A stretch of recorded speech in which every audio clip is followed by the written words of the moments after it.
Next chapter is linear differential equation of higher order. અત્યાર સુધી આપણે વન ઓર્ડરના જ આપણે ડિફરન્શિયલ ઇક્વેશન અને એના સોલ્યુશન જોયા હતા. હવે નેક્સ્ટ ચેપ્ટરમાં આવે છે હાયર ઓર્ડર.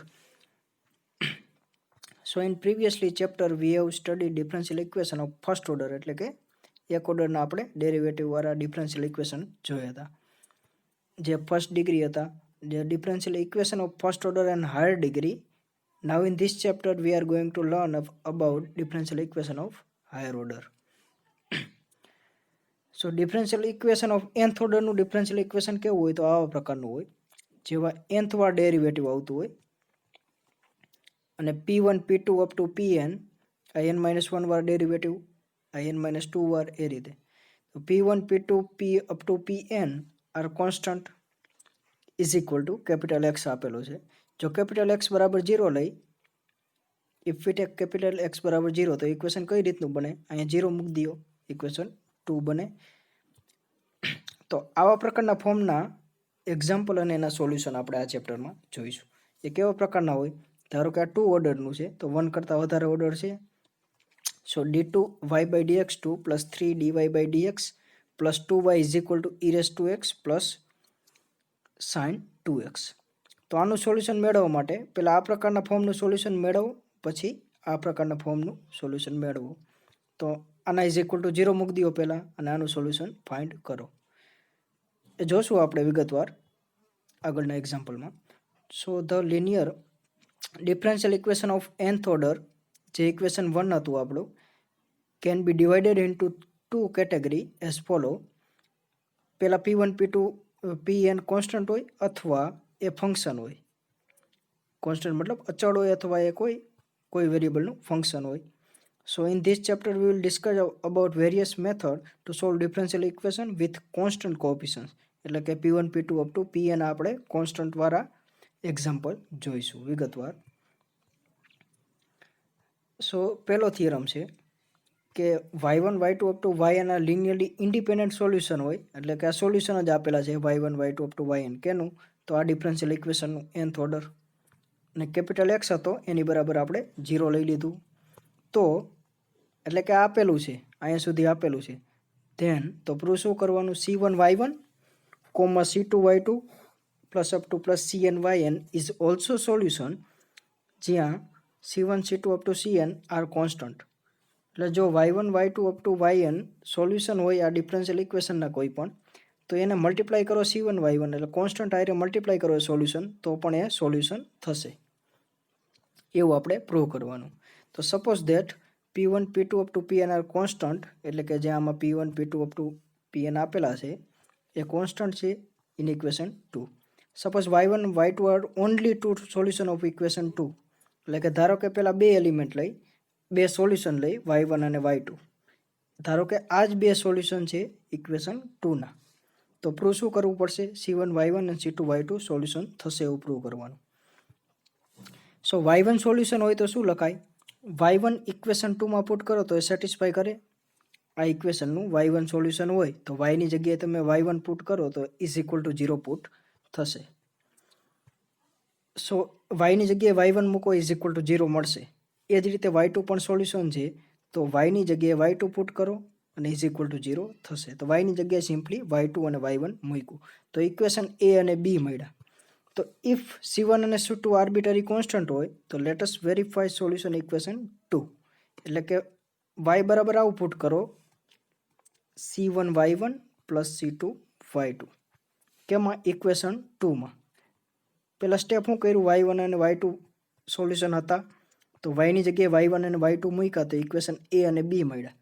પછી નેક્સ્ટ સ્ટેપ કયું? y is equal two c1 y1 plus c2 y2 put કરો yની જગ્યાએ, કેમાં? ઇક્વેશન 2માં. તો શું મળે એ જોઈ. તો yની જગ્યાએ મૂકવું c1 y1 plus c2 y2, એ જ રીતે કોરસ્પોન્ડિંગ મૂક્યા. પણ એક્સપાન્શન કરીએ આનું તો શું મળશે? આમાંથી c1 કોન્સ્ટન્ટ, કેમ કે એમાં કોઈ એક્સવાળી ટર્મ છે નહીં, કેમ કે કોન્સ્ટન્ટ છે. તો અંદર શું વધશે? Del n y1 divide by del x2 plus આમાંથી c2 કોમન નીકળશે એટલે આ ટર્મ બનશે del n y2 plus dxn c1 p1. એ જ રીતે આ ટર્મમાંથી આ ટર્મ ડિસ્ટ્રીબ્યુટ થશે, એટલે બધી ટર્મ એવી y1 વાળી ભેગી કરો એટલે આ ટર્મમાં y1, આ ટર્મમાં એટલે અલ્ટરનેટિંગ ટર્મ y1 વાળી મળશે. એ પહેલાં લખી બધી, એ બધી ટર્મમાં C1 છે જોઈ શકો છો. તો એ બધી ટર્મમાંથી C1 કોમન નીકળશે એટલે અંદર શું વધશે? Del n y1 by del x n plus P1, એટલે કે આ કોરસ્પોન્ડિંગ સ્ક્રીન પર તમે જોઈ શકો છો. એ જ રીતે બધી y2 વાળી ટર્મ ભેગી કરો, એમાં બધી ટર્મમાં કોમન શું છે? C2. એ જ રીતે લાસ્ટ ટર્મમાં C2 છે તો C2 કોમન નીકળશે, અંદર વધશે આ ટર્મ. તો ઇક્વેશન અંદર જે ટર્મ વધી આ ઇક્વેશન A છે અને ઇક્વેશન B છે એ તમે જોઈ શકો છો. ઇક્વેશન A શું છે? અંદર y1 yની જગ્યાએ, અને ઇક્વેશન B yની જગ્યાએ છે y2. તો C1 એટલે કે ઇક્વેશન A ની ડાબી બાજુ આ છે તો ઇઝ ઇક્વલ ટુ 0, એટલે આને ઇઝ ઇક્વલ ટુ 0 લખાય. ઇક્વેશન B ની ડાબી બાજુ અહીંયા છે તો આના બરાબર તો 0 છે. તો C1 ઇન્ટુ 0 અને C2 ઇન્ટુ 0 એટલે 0. કેના બરાબર 0 મળ્યું? y ઇઝ ઇક્વલ ટુ એટલે કે આ સોલ્યુશન થયું y. આ આખી ટર્મ ઇઝ ઇક્વલ ટુ જે બોક્સ કર્યું છે એના ઇઝ ઇક્વલ ટુ 0 મળ્યું. તો that means it follows this y is equal to C1 y1 plus C2 y2 is also solution of equation 2. એ પણ સોલ્યુશન મળ્યું એનું. But we know that since equation 2 is equation of nth order, તો general solution of equation 2 must have arbitrary constant. તો if C1 C2 up to Cn લઈ આ બે માટે જોયું એ સોલ્યુશન મળ્યું, એનું કોમ્બિનેશન લીધું તો એ પણ સોલ્યુશન બન્યું. એ રીતે 3 માટે જોઈ પણ તો પણ એ સોલ્યુશન બનશે. એ રીતે n માટે લઈ તો પણ એ સોલ્યુશન બનશે. સો C1 up to Cn are arbitrary constant and y is equal to y1, y2, y3 up to yn put કરી એટલે ABCD એ રીતે n સુધી આપણે ઇક્વેશન બનશે. પછી લિનિયર કોમ્બિનેશન કેવું લેવાનું? C1 y1 plus C2 y2 plus up to plus Cn yn. આમાંથી તમે કોમન કાઢતા જાઓ, બધી ટર્મ ભેગી કરો y1 વાળી y2 વાળી, એ રીતે પછી ABCD ટર્મ બનશે તો આ બધી થશે 0, તો પણ એ પણ સોલ્યુશન બનશે. સો n linearly independent solution of equation 2 એ શું બનશે? y is equal to C1 y1 C2 y2 પણ બનશે, એ રીતે y is equal to Cn yn પણ બનશે. તો હેન્સ પ્રૂવ ધી થિયરમ. એ જ પ્રૂવ કરવાનું હતું આપણે.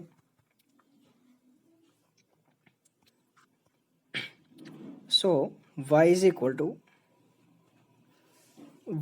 to C1 y1 plus C2 y2 up to Cn yn will be solution of equation 2 since C1 C2 up to Cn are arbitrary constant. So general solution of equation 2 which is called complementary function of equation 1. Notation, now onwards we will denote complementary function. એટલે complementary function કેને કીધું?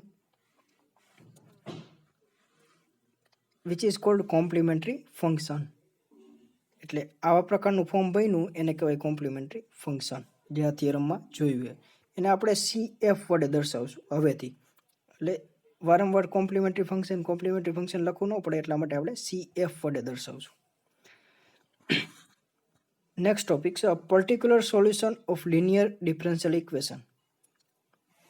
સો general form of linear differential IDE મતલબ linear differential equation of nth order. એનો general form આ છે dny by del xn plus p1 plus p2 up to pn is equal to x. એમાં તમે x is equal to 0 મૂકો એટલે equation 2 બને.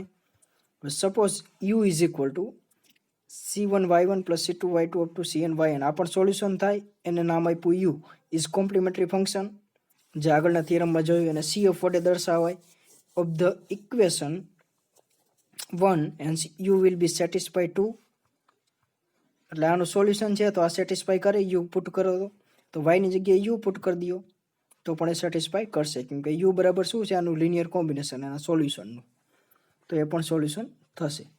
તો એ વાયની જગ્યાએ ઇક્વેશન 2માં વાયની જગ્યાએ યુ પુટ કરી દો એટલે ઇક્વેશન 3 મળશે. Now suppose y is equal to v is the solution of equation 1. એટલે આનું સોલ્યુશન છે, ધારો કે y is equal to v without arbitrary constant. તો શું મળશે? એનું સોલ્યુશન હોય તો y is equal to v put કરો તો એ નવું ઇક્વેશન બનશે, કેમ કે સોલ્યુશન છે તો ઇક્વેશનને સેટિસ્ફાય કરે, તો ઇઝ ઇક્વલ ટુ x બનશે. તો બે સોલ્યુશન મળ્યા u અને v, તેનો સમ કરો, એ વાયની જગ્યાએ પુટ કરો તો એ પણ સોલ્યુશન થશે. ઇઝ ઇક્વલ ટુ શું મળશે?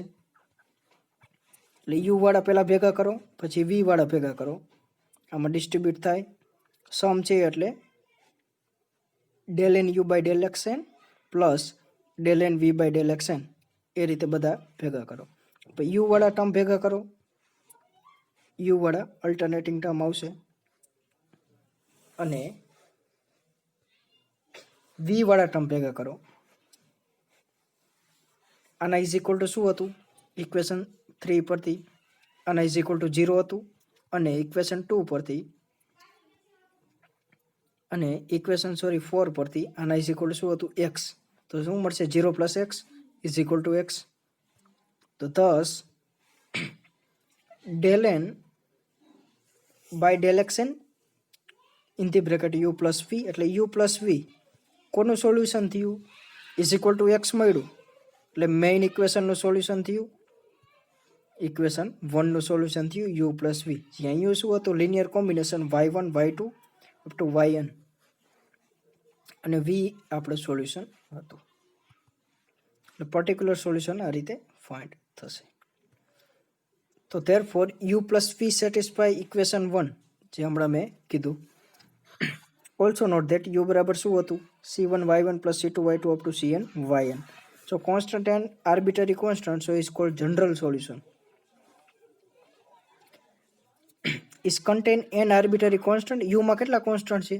c1 c2 up to cn. તો n આર્બિટરી કોન્સ્ટન્ટ છે, તો એ જનરલ સોલ્યુશન એને કહેવાય.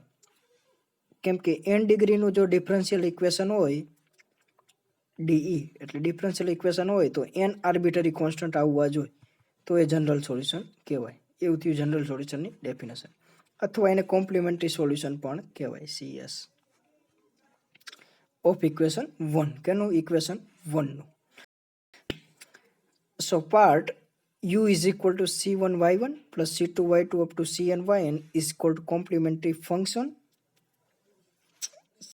f, જેને દર્શાવતા, અને part v is called particular integral pi, જેને દર્શાવશું pi, particular integration. કેને? y is equal to v લીધું હતું, એ પણ એનું સોલ્યુશન હતું, અને જેમાં n આર્બિટરી કોન્સ્ટન્ટ છે એ પણ એનું સોલ્યુશન હતું. એને કહેવાય કોમ્પ્લિમેન્ટરી ફંક્શન CF, અને કહેવાય આને કહેવાય પર્ટિક્યુલર ઇન્ટિગ્રલ. સો જે જનરલ સોલ્યુશન કઈ રીતે બને? કોમ્પ્લિમેન્ટરી ફંક્શનને એડ કરો એટલે કે u, અને પર્ટિક્યુલર ઇન્ટિગ્રલ એટલે કે v, એટલે u પ્લસ v ને કહેવાય જનરલ સોલ્યુશન. એટલે CF પ્લસ PI એ તમને બનાવે general solution. So we will solve equation 1 according to following step. એટલે કે ફરીથી રિપીટ કરું કે આપણે ઇક્વેશન 1 ને સોલ્વ કરવું હોય, ઇક્વેશન 1 એટલે મેઇન ઇક્વેશન n ડિગ્રીનું. ઇન જનરલ આ જ ઇક્વેશન છે, n degree linear differential equation, n ઓર્ડરનું. So write corresponding equation 1. તો solve the corresponding equation to find complementary function. એટલે પહેલાં કોમ્પ્લિમેન્ટરી ફંક્શન ફાઇન્ડ કરો. કઈ રીતે ફાઇન્ડ થાય? તો x બરાબર 0 મૂકી દો. ઇક્વેશન 1 ની જમણી બાજુ x હતો, એની બરાબર 0 મૂકો, અને પછી સોલ્યુશન ફાઇન્ડ કરો. એ તમને બનાવશે કોમ્પ્લિમેન્ટરી ફંક્શન. હવે એક્સના એક્સ રાખો, અને જે સોલ્યુશન બને એ તમને આપશે પર્ટિક્યુલર ઇન્ટિગ્રલ એટલે કે PI. હવે જે x બરાબર 0 મૂકો અને ન મૂકો એ બંનેને એડ કરો, એ તમને બનાવશે જનરલ સોલ્યુશન. આથી આ step of finding differential equation. હવે વાત રહી ઓપરેટર ડીની, જે આપણે નેક્સ્ટ લેક્ચરમાં જોઈશું.